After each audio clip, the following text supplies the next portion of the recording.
there ain't no stopping us. Fly without boarding pass. Couldn't catch me, I'll be moving fast. Call me a shooting star. Let 'em know you.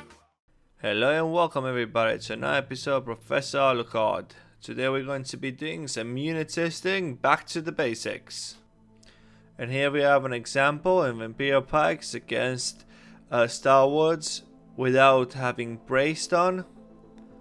Now the Imperial Pikes is going to do a slow push. As you see, even without bracing, the Star Wars only get attacked on the side, but the middle stays intact. As you also see, the damage on them is very low. Now we have an example of Imperial Pikes against Star Wars. While brace, there's no damage, there's no penetration at all.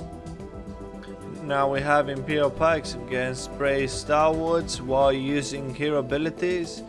Even while breaking the formation, the Star Wars quickly recover and therefore take minimum damage while attacking the Imperial Pikes and almost killing all the unit.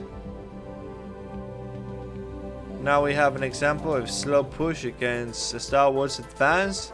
As you may see, the Imperial Pikes does what they do, but the Star Wars absolutely penetrate them. Now we have an example of Star Wars Advance against Forte Braccio.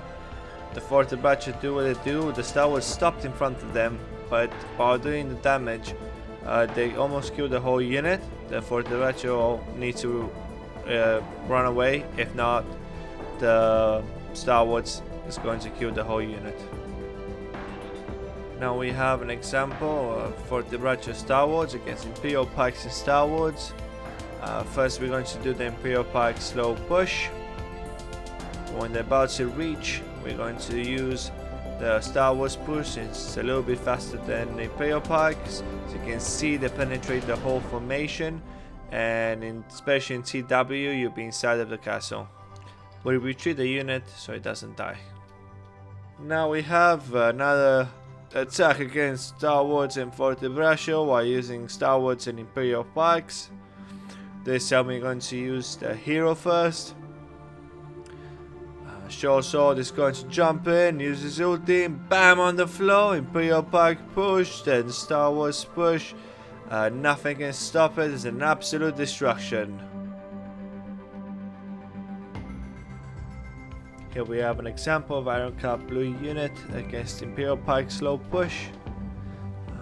What we're going to see here is that the Iron Cap can actually hold the tier 4 push, same as the Star Wars. It just goes on the side, but the middle stays intact. Now we see some Usas against Lancenecks while being braced. Then we push 3 just before they get there, and look at that. They stop the charge of the Usas.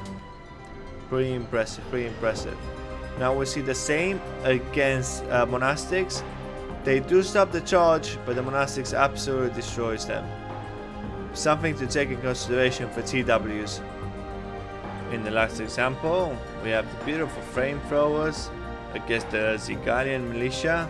We're just going to use our range of the Zigalian militia and see the damage that they do. As you guys can see, although my aim was a little bit off, he actually destroyed 4 of the units. If it wasn't properly on top of them, we'd be all dead. But look, when the flamethrowers try to fight back, unfortunately the range is not enough. They're just a little bit short from them. So for TW, this is an exceptional unit to have in consideration against flamethrowers, considering they cost nothing and almost everybody has it. And that's it, guys. Thank you very much for watching. This is my first episode of Back to the Basics. Thank you very much again, and I'll see you again very soon. Stay tuned for another episode, and don't forget, I'm still streaming almost all days on Twitch.